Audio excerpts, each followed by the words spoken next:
రాఖీ పండుగ అంటే ఆడపిల్లలకి ఎంత ఇష్టం అందరికీ తెలుసు. తోడబుట్టిన వాళ్ళకు రాఖీ కడితే అదొక సంతోషం. మనకు సంవత్సరానికి ఒక్కసారి రాఖీ పౌర్ణమి రోజు పోయి రాఖీ కడితే జీవితంలో బ్రతికినంత వరకు అన్నదమ్ములు తోడుగా ఉంటారు.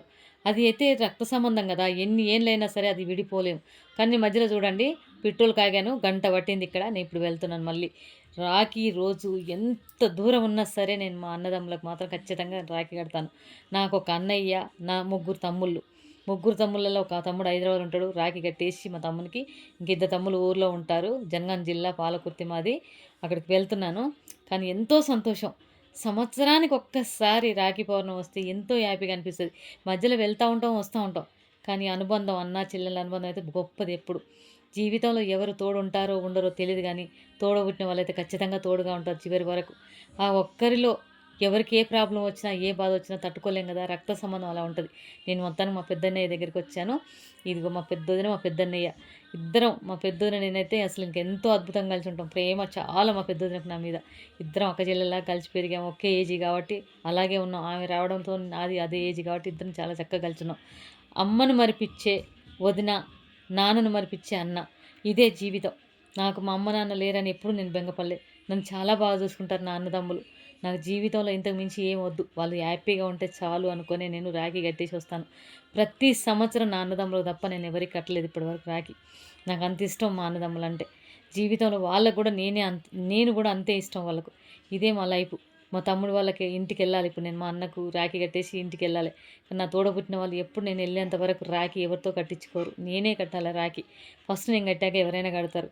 అది నాకు ఎంతో ఇష్టమైన ప్రేమగా అక్కడ అనిపిస్తది. ఎందుకంటే నా కోసం ఎదురు చూస్తారు నా అన్నదమ్ములంటే. ప్రతి వాళ్ళ ఇంట్లల్లో ఇలాగే ఉండాలి అన్నదమ్ములని కోరుకుంటున్నాను. అక్క చెల్లెళ్ళకి ఏం కావాలి, మీరు ఏమి కోట్ల ఆస్తి ఇవ్వని అవసరం లేదు. మా తమ్ముడికి కడుతున్నాను రాఖీ. కోట్లు కోట్లు సంపాదించి ఏమి ఇయ్య అవసరం లేదు.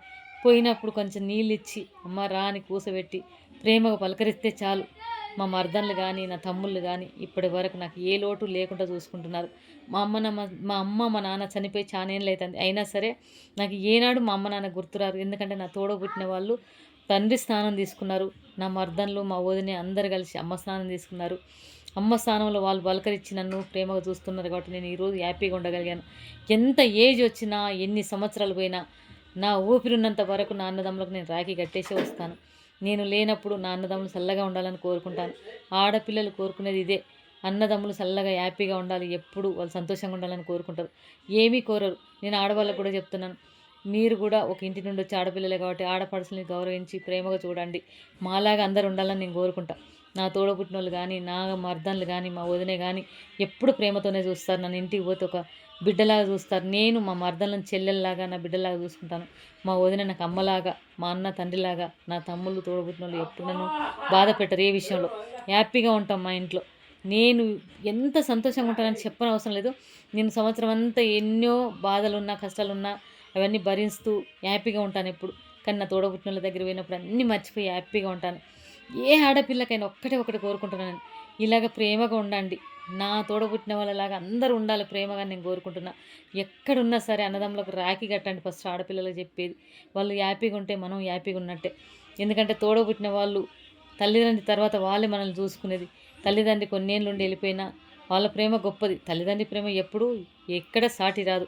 కానీ వాళ్ళ తర్వాత మరదళ్ళు గానీ, వదినలు గానీ, అన్నదమ్ములు గానీ ఎప్పుడు తోడుగా ఉండేది వాళ్ళు. వాళ్ళ ప్రేమకు మించి ఏమొస్తది చెప్పండి. నేనైతే ఎప్పుడు సంతోషంగా ఉంటాను. నాకు నా తమ్ముళ్ళు తోచిన కాడికి నాకు ఇప్పటికి ఏ బాధ లేకుండా చూసుకుంటారు. ఒక చిన్న పిల్లలాగానే నన్ను చూసుకుంటారు. వాళ్ళ బిడ్డలతో పాటు నన్ను ఒక బిడ్డలాగా చూసుకుంటారు. ఒక అమ్మలాగా చూసుకుంటారు. మా అమ్మ స్థానం నాకిచ్చారు మా తమ్ముళ్ళు. మా అన్న ఒక కూతురులాగా చూసుకుంటాడు. నా తోడబుట్టినోళ్ళకి నాకు చిన్న కష్టం వచ్చినా వాళ్ళు తట్టుకోలేరు. ఇగో మా మేనల్లుడు మా తమ్ముని కొడుకు. ఫస్ట్ వానికి నేను రాఖీ కడుతున్నాను. వాళ్ళ అక్క ఉంది. కానీ ఫస్ట్ నేను మేనత్తనుగా రాఖీ కడుతున్నా. వాళ్ళు కూడా చల్లగా ఉండాలని కోరుకుంటున్నా. ప్రతి ఆడపిల్లలు ఒకటే చెప్పండి నాకు. జీవితంలో ఏం కావాలి మనకు? మన తోడబుట్టినోళ్ళు హ్యాపీగా ఉంటే చాలదా మనకు? ఏ ఆస్తులు, ఏ పాస్తులు ఎవరికీ వద్దు. ప్రేమ బతికున్నంత వరకు తోడబుట్టింది ఇంటికి రాలేదే అని ఎదురు చూసేలా ఉండాలే తప్ప గానీ, ఎందుకొస్తుందని మాత్రం చూడకండి దయచేసి ఆడపిల్లను. చాలా బాధలుంటాయి. ఎవరికైనా ఉంటాయి. కానీ ఆడపిల్లలు మీ దగ్గరకొచ్చినప్పుడు ప్రేమగా పలకరిస్తే అన్నీ మర్చిపోతారు. పుట్టింటి నుండి ఏమీ కొంచపోకపోయినా పర్లేదు, ప్రేమ కొంచపోవాలి ఆడపిల్లలు. మీరు చల్లగా ఉండాలని ఎప్పుడు దీవిస్తూ వెళ్ళాలి. ప్రతి ఆడపిల్లకు ఒకటే చెప్తున్నా. వాళ్ళు ఏం పెట్టినా, పెట్టకపోయినా వాళ్ళు హ్యాపీగా ఉండడం కోరుకోండి. వాళ్ళ ప్రేమ చాలు. అదే గొప్ప గొప్ప వరాలు మనకు. జీవితంలో బతికినంత వరకు ఎవరు పలకరించినా, పలకరియకపోయినా అన్నదమ్ములు ఎక్కడున్నా పలకరింపు ఉండాలె. దూరం ఉన్నా సరే, ఎలా ఉంది మా అక్క, ఎలా ఉంది మా చెల్లె అనాలే. మీ అందరికీ నేను చెప్పింది కరెక్టే అనిపిస్తే కామెంట్ చేసి, లైక్ చేసి, షేర్ చేయండి.